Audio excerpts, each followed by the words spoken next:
Hello, my dear students. Myself Chinmoy Patro, assistant teacher of Banerjee High School. আজ আমি দশম শ্রেণীর গণিত বিষয়ের 3 নম্বর চ্যাপ্টার অর্থাৎ বৃত্ত সম্পর্কিত উপপাদ্য, that means theorems related to circle, এই অধ্যায়টি আলোকপাত করব। তো প্রথমে গণিতের একটি শাখা জিওমেট্রি আমরা প্রত্যেকেই জানি। জিওমেট্রি মানেই ছবি। সেই জিওমেট্রির একটা অংশ থিওরেম। তো জ্যামিতি কেন আমরা আগে জেনে নিই। জ্যামিতি শিক্ষার মূল উদ্দেশ্য হলো ছাত্রছাত্রীদেরকে যুক্তিপূর্ণ চিন্তাধারার সহিত পরিচয় করিয়ে দেওয়া, যাতে তারা যুক্তিভিত্তিক চিন্তার মাধ্যমে প্রমাণ করিয়া কোনো সঠিক সিদ্ধান্তে উপনীত হতে সক্ষম হয়। অর্থাৎ আই থিঙ্ক জিওমেট্রি এমন একটি অংশ যেটা আমরা যদি ভালোভাবে সেটাকে রেডি করতে পারি, তাহলে আমাদের স্মৃতিতে ধরে রাখা অনেক সহজ হয় এবং যে কোনো ব্যাপারে আমরা যুক্তিভিত্তিক চিন্তার মাধ্যমে কোনো সঠিক সিদ্ধান্তও নিতে পারি। যাই হোক, জ্যামিতির উপপাদ্য অংশ করতে গেলে আমাদের কয়েকটা জিনিস জেনে নেওয়া দরকার। যেমন স্বতঃসিদ্ধ বা সিদ্ধান্ত, যেটাকে আমরা অ্যাক্সিওম বা সেলফ এভিডেন্ট ট্রুথ বলি। অ্যাক্সিওমস অর সেলফ এভিডেন্ট ট্রুথ বলি। সেটা কি না, কিছু কিছু জিনিস আমরা এখানে নেব যেগুলো নিজে নিজে সিদ্ধান্ত, অর্থাৎ প্রমাণিত ধরেই আমরা সেটাকে এগোবো। আরেকটা জিনিস প্রতিজ্ঞা বা প্রপোজিশন। সেটা কি, জ্যামিতিতে যে সমস্ত বিষয় আলোচিত হয় সেগুলি হচ্ছে প্রপোজিশন। অ্যাকর্ডিং টু প্রপোজিশন, জ্যামিতির দুটি অংশ, থিওরেম, প্রবলেম। থিওরেম কাকে বলবো না, থিওরেম মিন্স উপপাদ্য, আর প্রবলেম মিন্স সম্পাদ্য। উপপাদ্য কি জিনিস না, উপপাদ্য হচ্ছে a proposition to be proved by chain of reasoning, logical, obviously। অর্থাৎ কোনো তত্ত্বকে আমরা যদি লজিক্যালি অর্থাৎ যুক্তি দিয়ে তার সত্যতা প্রমাণ করি, তখন তাকে আমরা বলবো থিওরেম বা উপপাদ্য। এই উপপাদ্য প্রমাণ করার জন্য আমাদেরকে কয়েকটা স্টেপ ফলো করতে হয়। নাম্বার 1, সাধারণ সূত্র, চিত্র, প্রদত্ত, প্রামাণ্য, অঙ্কন, প্রমাণ এবং সিদ্ধান্ত। অ্যাকচুয়ালি আমি যেটা বললাম অ্যাক্সিওমস, সেটা কি, আমরা ক্লাস 8-এ বা ক্লাস 9-এ বেশ কিছু উপপাদ্য পড়েছি, যেগুলো আমরা কাজে লাগাবো এখানে, কিন্তু আমরা প্রমাণ করব না, অর্থাৎ ধরেই নেব ওটা প্রমাণিত। যেমন ক্লাস 8-এ একটা উপপাদ্য আছে, কোনো একটি সরলরেখার উপর একটি সরলরেখা দণ্ডায়মান হলে দুটি সন্নিহিত কোণের সমষ্টি 180 ডিগ্রি, বা দুটি সন্নিহিত কোণের সমষ্টি 180 ডিগ্রি হলে তাদের বহিস্থ বাহু দুটি এক সরলরেখার উপর অবস্থিত হবে, এবং এই দুটোকে পরস্পরের কনভার্স থিওরেম বলা হয়, বিপরীত উপপাদ্য। কারণ এখানে যেটা দেওয়া আছে এখানে সেটা প্রমাণ করতে হবে, আর এখানে যেটা দেওয়া আছে এখানে সেটা প্রমাণ করতে হবে। এই ধরনের উপপাদ্য যখন আমরা পড়বো তাদেরকে আমরা বলবো কনভার্স থিওরেম বা বিপরীত উপপাদ্য। সিমিলারলি প্রপোজিশনটা কি না, প্রপোজিশন হচ্ছে যেমন এক সমকোণ মানে 90 ডিগ্রি, এক সরল কোণ মানে 180 ডিগ্রি। এই ধরনের কিছু তত্ত্ব জ্যামিতিতে যে আমরা আলোচনা করি এবং সেটা ক্লাস 5-6 থেকেই পড়ে এসেছি, সেই ধরনের যে চিন্তাভাবনা, সেই ধরনের যে তত্ত্ব বা উক্তি বা যে মন্তব্যগুলো আমরা মনে রাখি এবং সেগুলোকে কাজে লাগাই উপপাদ্যের ক্ষেত্রে, সেগুলোকে আমরা বলবো প্রপোজিশন। এবং তার একটা অংশ থিওরেম, যেটা আমি বল স্টেপের মাধ্যমে আমরা একটা থিওরেম বা উপপাদ্যকে প্রমাণ করব। প্রবলেম বা সম্পাদ্য কি, তার আগে আমি এটা আরেকটু ডিসকাস করি। আমি একটা উপপাদ্য, অর্থাৎ আমাদের ক্লাস 10-এর বৃত্ত সম্পর্কিত উপপাদ্য আছে 31, 32, 33। আমি চেষ্টা করব 32 বা 33 যে কোনো একটি বা দুটি চেষ্টা করব, সময় যতটা পাবো তার মধ্যেই বোঝানোর চেষ্টা করব। তার মধ্যে বলি সাধারণ সূত্র কি। সাধারণ সূত্র মিন্স যেটা বিবৃতি, যেটাকে আমরা সাধারণ নির্বাচনও বলতে পারি। অর্থাৎ সেখানে কোনো নাম থাকে না। পরীক্ষায় ওটি কিন্তু পরীক্ষায় করে যে প্রমাণ করো ড্যাশ নয় এরূপ কোনো জ্যায়ের উপর বৃত্তের কেন্দ্র থেকে লম্ব অঙ্কন করলে ওই লম্ব জ্যাটিকে সমদ্বিখণ্ডিত করে। এই যে বিবৃতি এটি পরীক্ষায় পড়ে। আমরা পরীক্ষার হলে দাগ নাম্বারটি বাদ দিয়ে প্রমাণ করোটি বাদ দিয়ে বাকিটা সাধারণ সূত্রে লিখে দেবো। অর্থাৎ এখানে কোনো নাম বা চিহ্ন কিছুই নেই। এরপরে আমরা ওই সাধারণ সূত্রকে ফলো করে আমরা চিত্র অর্থাৎ ছবি আঁকবো। যদি আমাকে বৃত্ত সম্পর্কিত আমরা লেখাটা পড়ে বুঝতে পারি তখন বৃত্ত আঁকবো। যদি কোনো সরলরেখার উপর কোনো সরলরেখা দণ্ডায়মান তার মানে সরলরেখা আঁকবো। কোনো ত্রিভুজের মধ্যমাত্রায় সমবিন্দু মানে ত্রিভুজ আঁকবো। অর্থাৎ ওই সাধারণ সূত্রকে ফলো করে আমরা চিত্র অঙ্কন করব। নেক্সট, এই সাধারণ সূত্রের দুটো অংশ, একটা প্রদত্ত প্রমাণ।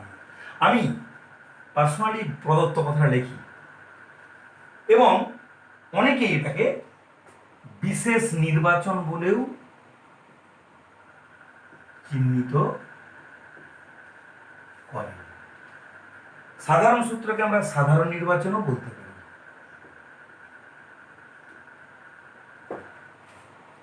এই বিশেষ নির্বাচন কেন?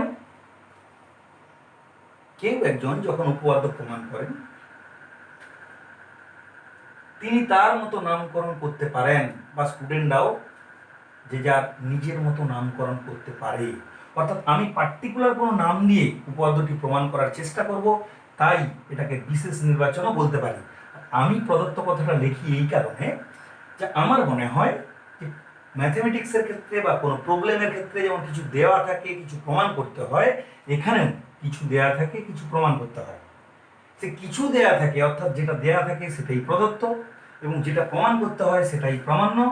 তার মানেই আমার মনে হয় সাধারণ সূত্রের দুটো অংশ, একটি প্রদত্ত এবং একটি প্রামাণ্য। অর্থাৎ প্রথম যে পার্টটা সেটা প্রদত্ত থাকে, সেকেন্ড পার্টটা সাধারণত প্রামাণ্য। প্রামাণ্য কথার মানে কি প্রমাণ করব আমরা। এবার এই প্রামাণ্যকে অর্থাৎ কি প্রমাণ করব এটাকে লক্ষ্য করে আমাদেরকে আঁকতে হয়। সেই অঙ্কনটা কিন্তু টোটালি নিজে থেকে আঁকতে হয়। সেই জন্য আমরা অঙ্কন করিলাম, ল লে লাম দিয়ে এই কথাটি শেষ করতে হয়, অর্থাৎ এই বাক্যটি শেষ করতে হয়। নেক্সট কাজ প্রমাণ, অর্থাৎ প্রামাণ্য যেটা প্রমাণ করতে হবে তার উদ্দেশ্যে অঙ্কনকে কাজে লাগিয়ে প্রদত্তকে কাজে লাগিয়ে যেভাবে আমরা লজিক্যালি প্রুভ করার চেষ্টা করব, দ্যাট মিনস প্রমাণ। নেক্সট সিদ্ধান্ত কনক্লুশন, অর্থাৎ যেটা আমাকে প্রমাণ করতে বলা হয়েছে সেটাই সিদ্ধান্ত আমরা অনেক সময় লিখতেও পারি নাও পারি। অঙ্কন ও সব উপপাদ্যের ক্ষেত্রে অঙ্কন থাকবে এমন কোনো বাধ্যতামূলক নাই, এমন কোনো বাধ্যতামূলক ব্যাপারটা নাই। সুতরাং আমি আমার প্রয়োজনে অঙ্কনটা করতেই পারি। নেক্সট সম্পাদ্য। সম্পাদ্য কি না, সম্পাদ্য খুব ইন্টারেস্টিং। সম্পাদ্য হচ্ছে যেটা ইংরেজি প্রবলেম। সম্পাদ্য তোমাদেরকে বললে তোমরা বুঝতে পারবে যে সম্পাদ্যটা কি। সম্পাদ্য দেখো, আমি একটা সরলরেখা আঁকলাম। এই সরলরেখার উপর যে কোনো মাপের একটি বৃত্তচাপ আঁকলাম। সমান মাপের বৃত্তচাপ নিয়ে এদিকে কাটলাম, এদিকে কাটলাম, এদিকে কাটলাম, এদিকে কাটলাম। এই যে চিত্রটি হলো এটা আমরা কি জানি, 90 ডিগ্রি অর্থাৎ সমকোণ। অর্থাৎ এটা আমরা কিভাবে বুঝলাম না, এটা আমার পদ্ধতি, আমি পদ্ধতিগতভাবে এটাকে আঁকার চেষ্টা করলাম। এরপর আমরা জানি কোন মাপার যন্ত্রের নাম চাঁদা। চাঁদার সাহায্যে যদি এটা মেপে দেখি আমি দেখতে পাবো এটা 90 ডিগ্রি। অর্থাৎ আমি একটা পদ্ধতি বা প্রসেস ফলো করে আমি 90 ডিগ্রি বা কোনো একটা সরলরেখার উপর কোনো একটা লম্ব আঁকার চেষ্টা করলাম। তারপর সেটা সত্য কিনা তার জন্য চাঁদার সাহায্য নিয়ে এই কোণটা 90 ডিগ্রি কিনা পরীক্ষা করে দেখলাম। অর্থাৎ চিত্র এঁকে চিত্রের সত্যতা প্রমাণ করা, দ্যাট মিনস প্রবলেম বা সম্পাদ্য। আরেকবার বলার চেষ্টা করি। সাপোজ কোন একটি সরলরেখা, এরপর আমি একটা কোণ আঁকার চেষ্টা করছি, বৃত্তচাপ আঁকলাম, সেই মাপের বৃত্তচাপ নিয়ে আঁকলাম। এরপর এই বিন্দু এবং এই বিন্দু এটা যোগ করার চেষ্টা করলাম। এরপর চাঁদার সাহায্যে যদি এটা আমরা মাপি দেখতে পাবো 60 ডিগ্রি। অর্থাৎ আমি প্রথমে চাঁদার সাহায্য নিলাম না, একটা পদ্ধতিগতভাবে আমি 60 ডিগ্রি অঙ্কন করার চেষ্টা করলাম। তারপর চাঁদার সাহায্যে 60 ডিগ্রি এটা সত্য কিনা যাচাই করলাম, দ্যাট ইজ কল্ড সম্পাদ্য।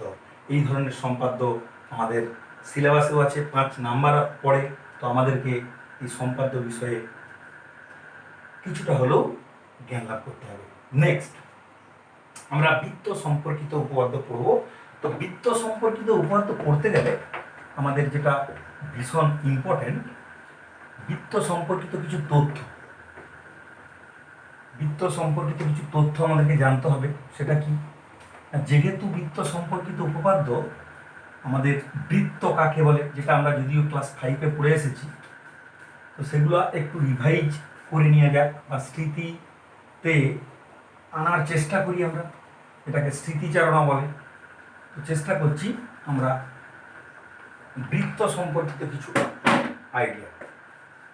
বৃত্ত, বৃত্ত কাকে বলে, যেটা সার্কেল, কারণ আমার এই চ্যাপ্টার উপপাদ্য সার্কেল, বৃত্ত সম্পর্কিত। তো সে বৃত্ত কি? কোনো একটা নির্দিষ্ট বিন্দুকে কেন্দ্র করে সমান দূরত্বে যদি একটি বিন্দু গতিশীল হয় এবং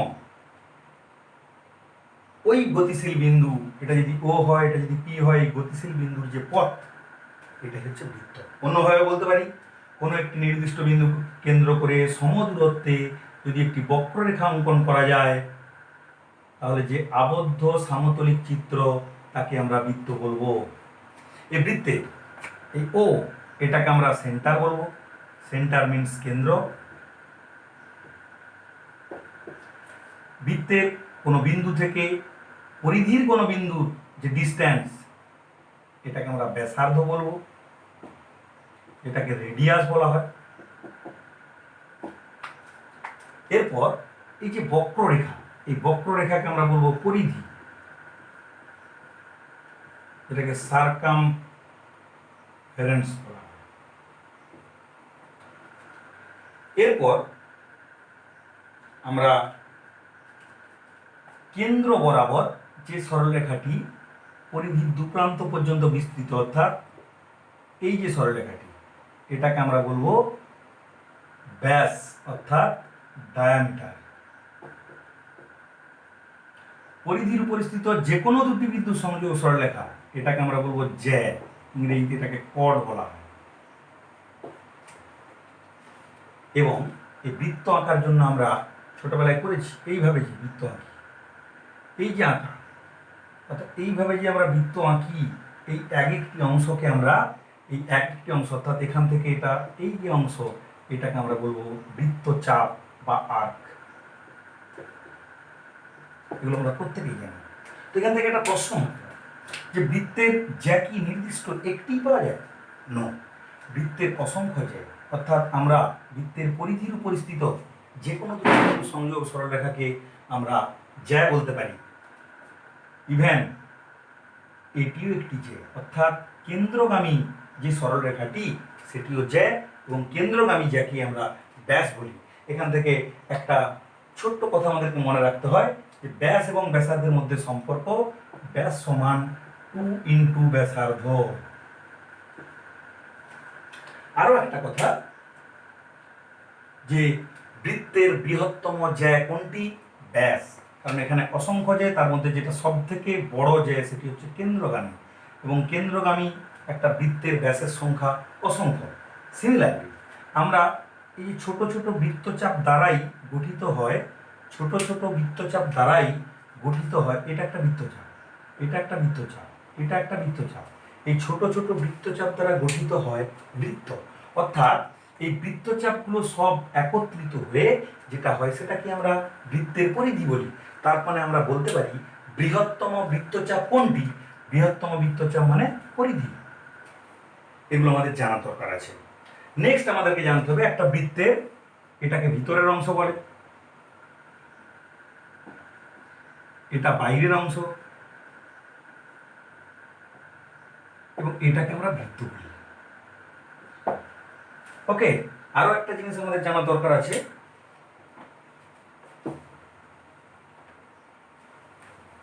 এটা আমাদেরকে জানা দরকার আছে বৃত্তের এই যে অংশ এটাকে আমরা চাপ বলি, যেটা বললাম এপিবি, এটাকে লেখা হয় কিভাবে এপিবি, এটি চাপ। এখান থেকে এটা যেমন চাপ, এখানে যদি আমরা সি দিই অর্থাৎ এসিবি, এটাও একটা চাপ, অর্থাৎ এই অংশটিও চাপ। সিমিলারলি এখান থেকে এই অংশটিও চাপ। এই দুটো চাপ দ্বারা গঠিত হয়, এই দুটো চাপ দ্বারা গঠিত হয় বৃত্তের পরিধি। অর্থাৎ এই দুটি চাপের সমষ্টি এক প্রকার পরিধি। দ্যাট মিনস এই দুটি চাপ পরস্পরের অনুবন্ধী আমরা বলতে পারি। আরেকটা জিনিস, এই যে ছোট চাপ, এটাকে আমরা বলতে পারি মাইনর আর্ক, যেটাকে আমরা উপচাপ বলতে পারি। আর এটাকে আমরা বলতে পারি মেজর আর্ক। দ্যাট মিনস অধিচাপ, অর্থাৎ বড়, মানে অতিরিক্ত অধিচাপ, মেজর আর্ক। এটা হচ্ছে মাইনর, এখান থেকে এই অংশটা হচ্ছে মেজর। ক্লিয়ার? নেক্সট আরেকটা জিনিস আমরা জানবো, এটা যদি একটা বৃত্ত হয়, এই বৃত্তের একটা যে কোনো জ্যা নিয়ে নিলাম, জ্যা নেয়ার সঙ্গে সঙ্গে দুটো অংশ হয়েছে, এদিকের একটা অংশ এবং এদিকের একটা অংশ। এই দুটি অংশকে বলা হয় বৃত্তাংশ। অর্থাৎ এটা যদি এবি জ্যা হয়, এটা যদি পি হয়, একটি এবি একটি জ্যা এবং এপিবি চাপ, জ্যা এবং এপিবি চাপ দ্বারা গঠিত যে অংশ এপিবি, এটাকে আমরা বলছি বৃত্তাংশ। এবং এই যে দুটো অংশ, এদিকে আমরা কিউ যদি নাম দিই, তাহলে আরেকটা আছে এবি জ্যা ও এ কিউ বি বৃত্তচাপ। এই অংশটি অর্থাৎ এ কিউ বি, এটির নাম আমরা বলবো মাইনর বৃত্তাংশ অর্থাৎ সেগমেন্ট। এটা আমরা বলবো মেজর সেগমেন্ট। অর্থাৎ যদি বলি এটা হচ্ছে মেজর মানে অধি বৃত্তাংশ, এটাকে আমরা বলবো উপবৃত্তাংশ।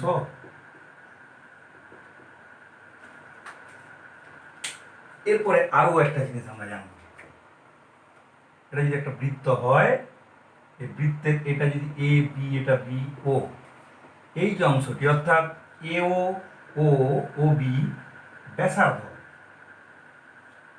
প্লাস এ পি বি চাপ equal to A O B, এই যে অংশ, এটাকে আমরা বলবো বৃত্তকলা।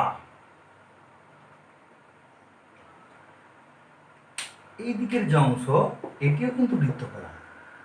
এই অংশটাকে বলবো আমরা মেজর সেক্টর এবং এই অংশটাকে বলবো আমরা মাইনর সেক্টর। অর্থাৎ এটা হচ্ছে উপবৃত্তকলা আর এটা হচ্ছে অধিবৃত্তকলা। তাহলে প্রত্যেকটার মধ্যে একটা সিমিলারিটি আছে। যেটি ছোট চাপ সেটিকে আমরা বলবো উপচাপ বা মাইনর আর্ক, যেটি বড় চাপ সেটিকে আমরা বলবো অধিচাপ বা মেজর আর্ক, যেটি ছোট বৃত্তাংশ সেটাকে আমরা বলবো মাইনর সেগমেন্ট বা উপবৃত্তাংশ, যেটি বড় বৃত্তাংশ সেটাকে আমরা বলবো মেজর সেগমেন্ট বা অধিবৃত্তাংশ। সিমিলারলি যেটি ছোট বৃত্তকলা সেটি হলো মাইনর সেক্টর, আর যেটি বড় সেক্টর সেটাকে আমরা বলবো মেজর সেক্টর, অর্থাৎ উপবৃত্তকলা এবং অধিবৃত্তকলা। আরও একটা গুরুত্বপূর্ণ জিনিস মাথায় রাখতে হবে, যেটা আমরা ভুল করি, যে কোনো একটি জ্যা এবং বৃত্তচাপ দ্বারা গঠিত যে অংশটি সেটিই বৃত্তাংশ, আর দুটি ব্যাসার্ধ এবং একটি বৃত্তচাপ দ্বারা গঠিত অংশ বৃত্তকলা। এটি আমাদেরকে ভীষণভাবে মনে রাখার চেষ্টা করতে হবে। আরেকটা জিনিস মাথায় রাখতে হবে, যে একটা বৃত্ত তার যদি ব্যাস বরাবর কেটে দেওয়া হয়, অর্থাৎ এটা একটা বৃত্ত ছিল, এটা আমরা ব্যাস বরাবর কেটে দিলাম, তখন এটাকে আমরা বলবো অর্ধবৃত্ত। অর্ধবৃত্ত মিনস সেমি সার্কেল। অর্ধবৃত্ত মিন্স সেমি সার্কেল, এগুলি আমাদের মাথায় রাখতে হবে।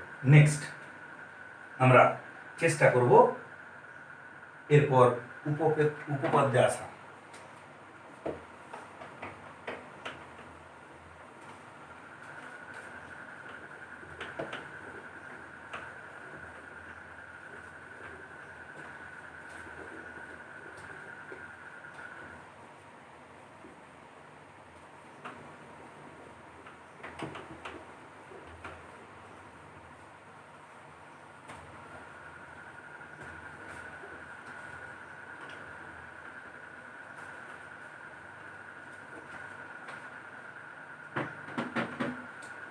ক্লাস 10-এর উপপাদ্য 31, যেটা আমরা শুধুমাত্র সাধারণ সূত্রটি পড়ব এবং সাধারণ সূত্রটি মনে রাখার চেষ্টা করব, কারণ এটি মূল্যায়নের অন্তর্ভুক্ত নয়। সেটি কি না, 3টি অসমরেখ বিন্দু দিয়ে একটি মাত্র বৃত্ত অঙ্কন সম্ভব।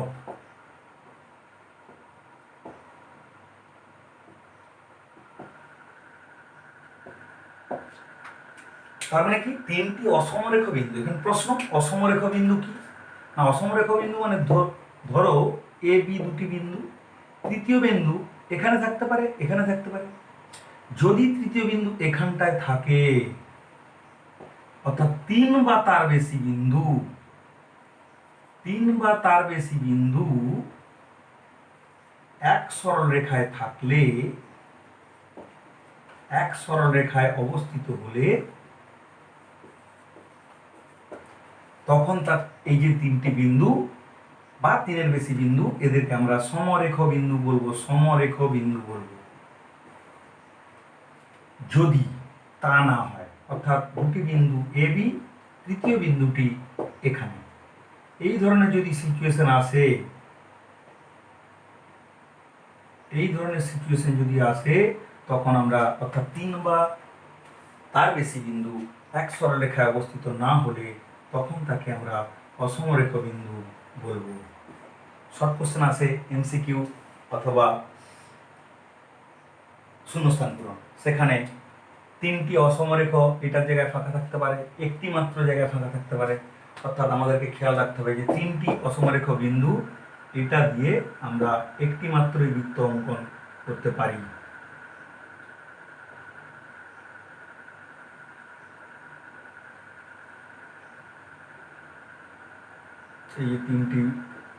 এই 3টি বিন্দু অসমরেখ এবং এই 3টি বিন্দু দিয়ে একটি মাত্রই বৃত্ত অঙ্কন সম্ভব। প্রমাণ মূল্যায়নের অন্তর্ভুক্ত নয়, সুতরাং আমরা এই প্রমাণটা করব না, শুধুমাত্র সাধারণ সূত্রটি মনে রাখার চেষ্টা করব। আমরা উপপাদ্য 32 এটা প্রমাণ করার চেষ্টা করি। উপপাদ্য 32 সাধারণ সূত্র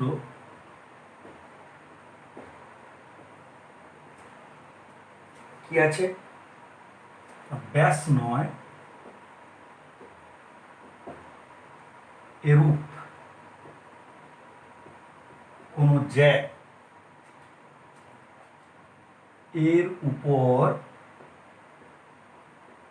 বৃত্তের কেন্দ্র থেকে লম্ব অঙ্কন করলে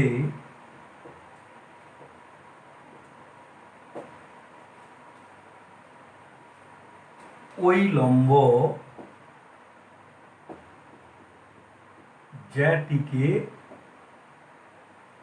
সমদ্বিখণ্ডিত করে। এটি আমাদের 10ম শ্রেণীর 3 নম্বর চ্যাপ্টার, যে বৃত্ত সম্পর্কিত উপপাদ্য, তার দ্বিতীয় উপপাদ্য। প্রথম উপপাদ্য আমরা শুধু সাধারণ সূত্রটা পড়েছি, প্রমাণ মূল্যায়নের অন্তর্ভুক্ত নয়। কিন্তু 32 অর্থাৎ উপপাদ্য 32 এটা আমাদেরকে প্রমাণ করতে হবে, এটা পরীক্ষায় আসে। এটার থেকেও ইম্পর্টেন্ট 33 অর্থাৎ 33 নম্বর উপপাদ্য। যাক, এটা আমরা প্রমাণ করি। তাহলে প্রথম আমাদের পরীক্ষায় প্রশ্নে এটাই থাকে, অর্থাৎ শুধুমাত্র একটু যোগ করা থাকে কি না, এটার আগে অথবা পরে প্রমাণ করো কথাটা থাকে, অর্থাৎ এটা ইনভার্টেড কমার মধ্যে এরপরে প্রমাণ করো এই কথাটা থাকে। আমাদের কাজ কি হবে না, আমরা দাগ নাম্বার দেবো খাতায়, প্রমাণ করোটাকে বাদ দেবো, ইনভার্টেড কমাটা বাদ দেবো এবং সাধারণ সূত্র লিখে এই লেখাটি আমরা প্রশ্ন দেখে দেখে করব। নেক্সট এটি ভালো করে পড়বো। ব্যাস নয় এরূপ কোনো জ্যা, ব্যাস জ্যা, এই যে ওয়ার্ড, এই শব্দগুলি কার সঙ্গে যুক্ত না, বৃত্ত।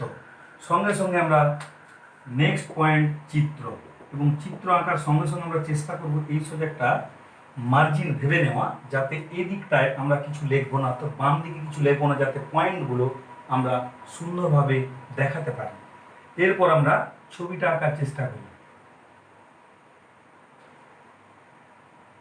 বৃত্ত আঁকলাম, ব্যাস নয় রূপ কোনো জ্যা, অর্থাৎ ব্যাস নয় এই কথাটি কেন বলেছে, ব্যাস নয় অর্থাৎ ব্যাস নিজেও একটা জ্যা, বৃত্তের বৃহত্তম জ্যা হলো ব্যাস। সুতরাং আমরা ব্যাস আঁকবো না, ব্যাস বাদ দিয়ে আমরা যে কোনো জ্যা আঁকবো। আর আমরা জানি যে জ্যা বৃত্তের পরিধির উপর যে কোনো দুটি বিন্দু নেব, তাদের সংযোজক সরলরেখা, সেটা আমরা এদিকে নিতে পারি, এদিকে নিতে পারি, এদিকে নিতে পারি, অর্থাৎ কেন্দ্র দিয়ে যাবে না, এই ধরনের জ্যা আমরা নেব। নেওয়ার পর আমরা নামকরণ করলাম এবি একটি জ্যা, জ্যায়ের উপর বৃত্তের কেন্দ্র থেকে লম্ব অঙ্কন করব, লম্ব পারপেন্ডিকুলার, অর্থাৎ এটা 90 ডিগ্রি, এটাও 90 ডিগ্রি, ও কেন্দ্রীয় বৃত্ত যেটা এবি এর উপর ওসি লম্ব। এই চিত্র আঁকা কমপ্লিট। এরপর আমার কাজ প্রদত্ত। আমি আগেই বলেছি যে উপপাদ্য প্রমাণ করতে গেলে কতগুলি আমরা পয়েন্ট ফলো করব, সাধারণ সূত্র, চিত্র, প্রদত্ত, প্রামাণ্য, অঙ্কন, প্রমাণ এবং সিদ্ধান্ত। সাধারণ সূত্রের দুটি অংশ, একটি প্রদত্ত আর একটি প্রামাণ্য। প্রদত্ত কথার মানে কিছু দেওয়া আছে, এই যেটা যদি আমরা পড়ি, এখানে লেখা আছে ব্যাস নয় রূপ কোনো জ্যায়ের উপর বৃত্তের কেন্দ্র থেকে লম্ব অঙ্কন করলে, এই যে ফার্স্ট পার্ট, এই অংশটি অ্যাকচুয়ালি কিছু দেওয়া আছে। সেকেন্ড যে পার্ট, এটা আমাকে প্রমাণ করতে হবে, প্রুভ দ্যাট। অর্থাৎ এই ফার্স্ট পার্ট হচ্ছে প্রদত্ত, অর্থাৎ দেওয়া আছে, গিভেন। সেকেন্ড পার্ট আমাকে প্রমাণ করতে হবে, প্রুভ দ্যাট। এরপর আমরা প্রদত্তটি কি না, সাধারণ সূত্র, অর্থাৎ এখানে কোনো নাম নাই, অর্থাৎ ওই সাধারণ সূত্র ফলো করে আমরা ছবি আঁকলাম, ওই ছবিতে নামকরণ দিলাম। এই চিত্র এবং নামকরণ এই দুটো মিলিত হয়ে যেটা আমরা করলাম, সেটাকে প্রদত্ত লিখব। কি লিখবো, ধরি, যেহেতু আমরা নিজেরা পার্টিকুলার নাম দিলাম, সুতরাং ধরি কথাটি লিখবো, মনে করি লিখবো, ধরা যাক লিখবো না। কারণ ধরা যাক লেখক লিখতে পারেন, কোনো বইয়ে ধরা যাক কথা লেখা থাকতে পারে, কোনো টিচার ধরা যাক বলতে পারে, কিন্তু আমরা যখন নিজেরা উপপাদ্য করব ছাত্ররা, আমরা কিন্তু ধরি কথাটি লিখবো। তাহলে ধরি ব্যাস নয় মানে বৃত্ত, তার মানে ও কেন্দ্রীয় বৃত্তের পুরো সাধারণ সূত্রকে ফলো করব। ব্যাস নয় এরূপ কোনো জ্যা, কি জানিয়েছি, এবি, এবি এর উপর, দেখো আমি সাধারণ সূত্র ফলো করেছি, উপর এরূপ কোনো জ্যায়ের উপর বৃত্তের কেন্দ্র ও থেকে এবি এর উপর, এবি এর উপর লেখার দরকার নেই, আর এবি এর উপর আগেই লিখেছি, যে এবি এর উপর বৃত্তের কেন্দ্র ও থেকে ওসি লম্ব, অর্থাৎ ওসি লম্ব এবি, এটি দেওয়া আছে। আমার প্রদত্ত লেখা হয়ে গেল। নেক্সট আমি প্রামাণ্য। প্রামাণ্য মানেই প্রমাণ করতে হবে, কিন্তু আমি প্রমাণ করতে হবে এই কথাটা লিখব কেন, প্রমাণ করতে হবে যে কারণ বর্তমানে খালি প্যান্ডেলে যাত্রা হয় না, একটা গানের অনুষ্ঠান হবে, সেখানে শিল্পী একজন, কিন্তু তার সাঙ্গপাঙ্গ অনেক, অর্থাৎ ইনস্ট্রুমেন্ট, যন্ত্রপাতি হিউজ, কারণ তা না হলে দর্শক হবে না, দেখবে না। সিমিলারলি আমাদের এই খাতাটিকেও সুন্দর স্টেজের মতো সাজাতে হবে, যাতে এক্সামিনার দেখেই খাতাটাকে ভালোভাবে দেখার চেষ্টা করে, ভালোভাবে পড়ার চেষ্টা করে। সেই কারণে আমাদের খাতাটিকে সুন্দর করে সাজাতে হবে। তাই প্রমাণ করতে হবে, এই কথাটি আমরা লিখবো, না লিখলেও ক্ষতি নাই, কিন্তু আমরা চেষ্টা করবো লেখার। কি প্রমাণ করতে হবে?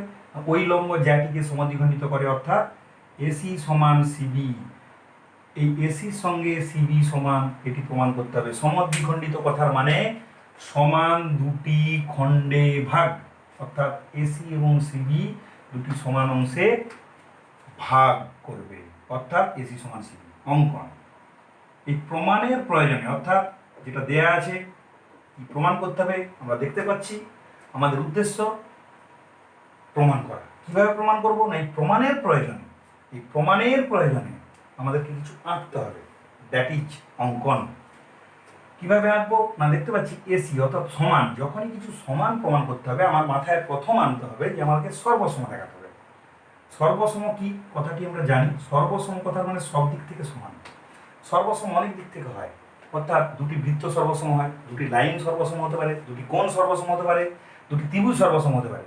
দুটি ত্রিভুজ কখন সর্বসম হয় না, দুটি ত্রিভুজ সর্বসম অনেকগুলি কন্ডিশন আছে। কি কি না, 1 নম্বর সাইড সাইড সাইড, 2 নম্বর সাইড সাইড কোণ, 3 নম্বর কোণ সাইড কোণ, 4 নম্বর রাইট RHS অর্থাৎ রাইট অ্যাঙ্গেল হাইপোটেনিয়াস সাইড।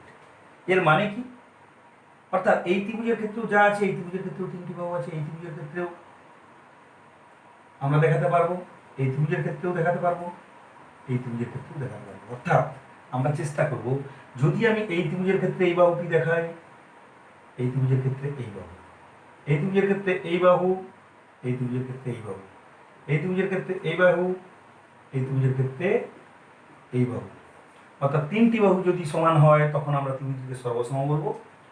আবার যদি আমরা দুটি বাহু, অর্থাৎ এটার সঙ্গে এটা সমান, এটার সঙ্গে এটা সমান, এটার সঙ্গে এটা সমান, অর্থাৎ এটার সঙ্গে এটা সমান, এটার সঙ্গে এটা সমান, তার মানে এই বাহুর সঙ্গে এই বাহু সমান, এই বাহুর সঙ্গে এই বাহু সমান, তাদের মধ্যবর্তী যে কোণ, অর্থাৎ এই কোণটাও সমান হবে। এটার সঙ্গে এটা সমান, এটার সঙ্গে এটা সমান, এই কোণের সঙ্গে এই কোণ সমান। অর্থাৎ এই যে 4টি কন্ডিশন, এই 4টি কন্ডিশনের যে কোনো একটি আমরা ফুলফিল করার চেষ্টা করব। ফার্স্ট আমরা দেখার চেষ্টা করব যে সেটা সমকোণ কিনা। যদি সমকোণ হয় তাহলে আমরা RHS দেখানোর চেষ্টা করব। অবশ্যই সেখানে রাইট অ্যাঙ্গেল এবং অতিভুজ এবং যে কোনো একটি বাহু থাকতে হবে। যদি এটা না থাকে তখন আমরা দেখব সমকোণ থাকলেও যদি অতিভুজ না থাকে তখন কিন্তু আমরা এই 1 2 3, 1 নম্বর 2 নম্বর 3 নম্বর এই 3টি মেলানোর চেষ্টা করব। এবং সর্বসম দেখাতে গেলে একটা সুন্দর ফরম্যাট আছে, সেই ফরম্যাটটা কি, আমি একটু উপরটা একটু মোছার চেষ্টা করছি। দেখো সর্বসমর একটা স্ট্রাকচার আছে, অর্থাৎ সর্বসম দেখাবো তার স্টেজটা কেমন, তার সিস্টেমটা কেমন। সর্বসম দেখাতে গেলে আমাদেরকে ত্রিভুজ, যে কোনো একটা ত্রিভুজ যদি নিই ABC ও ত্রিভুজ BCD, বা আমি এটার ক্ষেত্রে যদি নিই ACO আর ABO, সেক্ষেত্রে আমরা কি করব না, এরপর 3টি জিনিস আমরা দেখানোর চেষ্টা করব। লাস্ট আমরা ত্রিভুজ দুটি সর্বসম লিখব, সর্বসমের চিহ্ন এটা, ত্রিভুজ ACO এবং ব্র্যাকেটে কোন কন্ডিশন সেটি ফুলফিল করার চেষ্টা করবো। এটি হচ্ছে সর্বসম দেখানোর কন্ডিশন। এখন সর্বসম দেখাবো, সে কারণে আমাদের ত্রিভুজ দরকার। যেহেতু সমান প্রমাণ করতে হবে তাহলে আমাদের সর্বসম দেখানোর চেষ্টা করতে হবে। তার জন্য কি দরকার, ত্রিভুজ দরকার। কি করব না, আমরা OA যোগ করলাম, OB যোগ করলাম, অঙ্কনে লিখলাম O, B এবং O, A যুক্ত করলাম, এবং এই যে লাম দিয়ে অঙ্কন শেষ করতে হবে, কারণ আমরা নিজেরাই অঙ্কনটা করছি। আর OB অথবা OA এটা আমরা আগে পরে যেটা লিখতে পারি, এটা কোনো ব্যাপার না। নেক্সট আমরা প্রমাণ করার চেষ্টা করব, যাতে প্রমাণটা আমরা পরপর করতে পারি, তাই আমি উপর থেকে শুরু করি।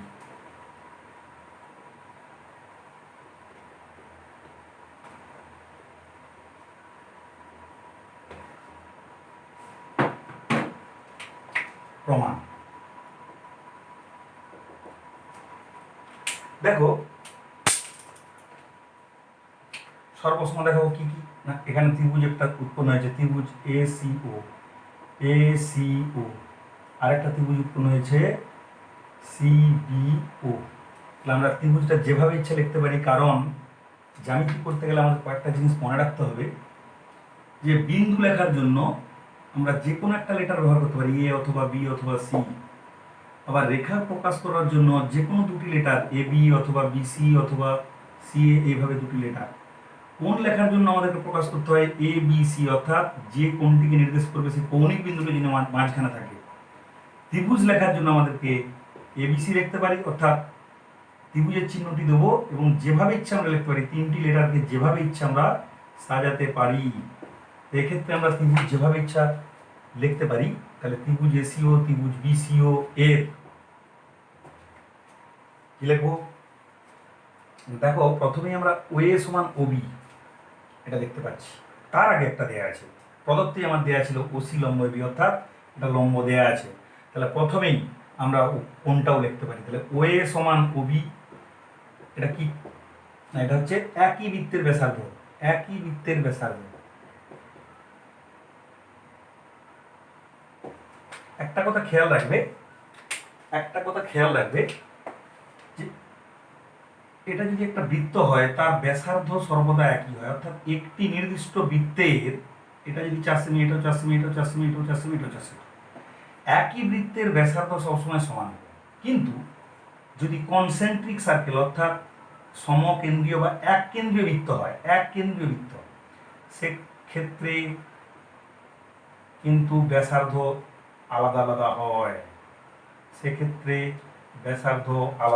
হয়, তাহলে এটা একটি বৃত্ত আছে, অতএব একটি বৃত্তের ব্যাসার্ধ সব সমান, অতএব ওএ সমান ওবি আমরা বলতে পারি। নেক্সট আমরা যেটা দেয়া আছে ও সি এ সমান ও সি বি, এই যে সি কোণকে ইন্ডিকেট করছে, ওই জন্য সিটা আমার মাঝখানে আছে, সমান 90 ডিগ্রি।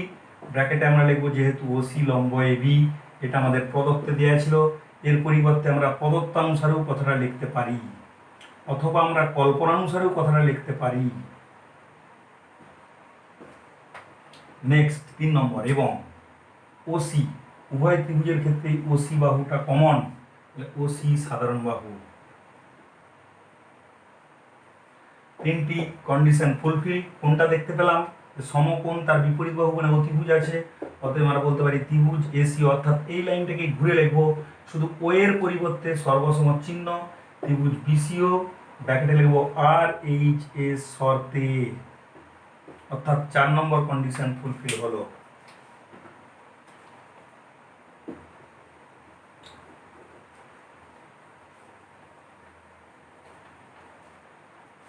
সর্বসম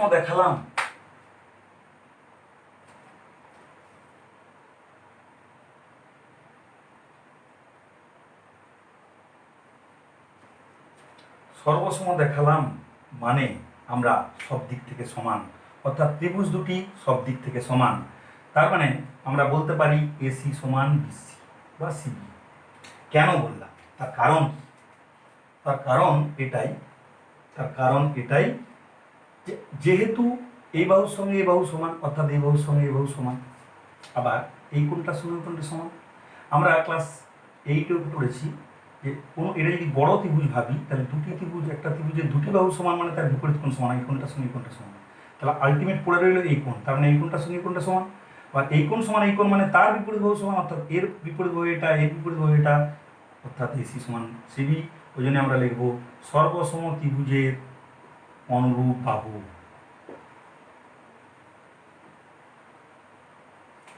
অর্থাৎ আমাদের উপপাদ্য দেয়া ছিল ব্যাস 9 রূপ কোনো জ্যায়ের উপর বৃত্তের কেন্দ্র থেকে লম্ব অঙ্কন করলে ওই লম্ব জ্যাটিকে সমদ্বিখণ্ডিত করবে, অর্থাৎ এসি সমান সিবি, এটা প্রমাণিত হয়ে গেল। ক্লিয়ার? কিছুই নাই, শুধুমাত্র সর্বসম দেখানো, আর কিচ্ছু নেই। সর্বসম দেখানো ছাড়া আর কিচ্ছু নেই। আমরা সর্বসমটি ভালো করে জানবো, সর্বসমতার শর্ত ভালো করে জানবো। আশা করি তোমরা বুঝতে পেরেছ। তোমরা বিষয়টি ভালো করে দেখে নাও এবং এটা বারবার শোনার চেষ্টা করো, আশা করি বুঝতে পারবে।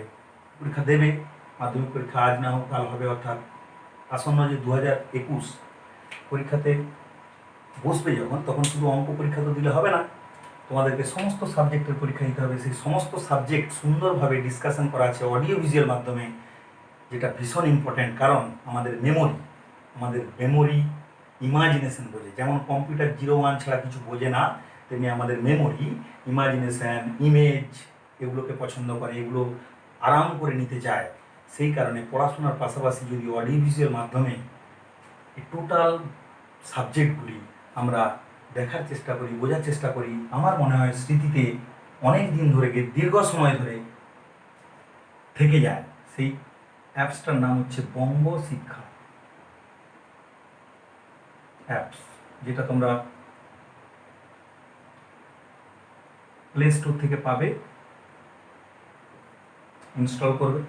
সেখানে 7, 8, 9 এবং 10 প্রত্যেকটি ক্লাসের West Bengal board of secondary এডুকেশনের সিলেবাস অনুযায়ী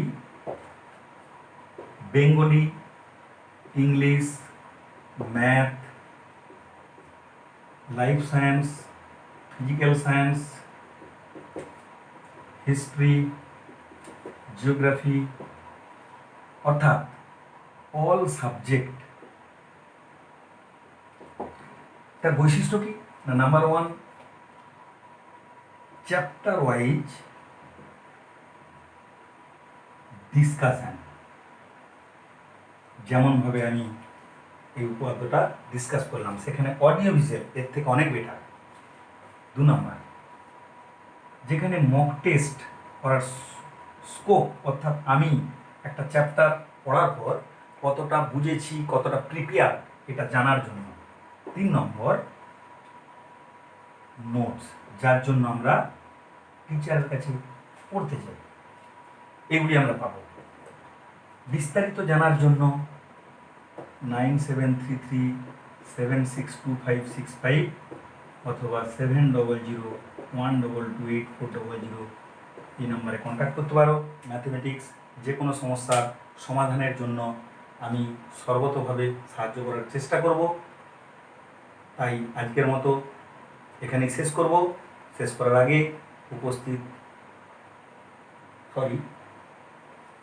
করার আগে প্রিয় ছাত্রছাত্রী এবং যারা ভিডিওটা দেখেছো, সকলকে শুভেচ্ছা, শুভকামনা জানিয়ে আজকের মতো শেষ করছি।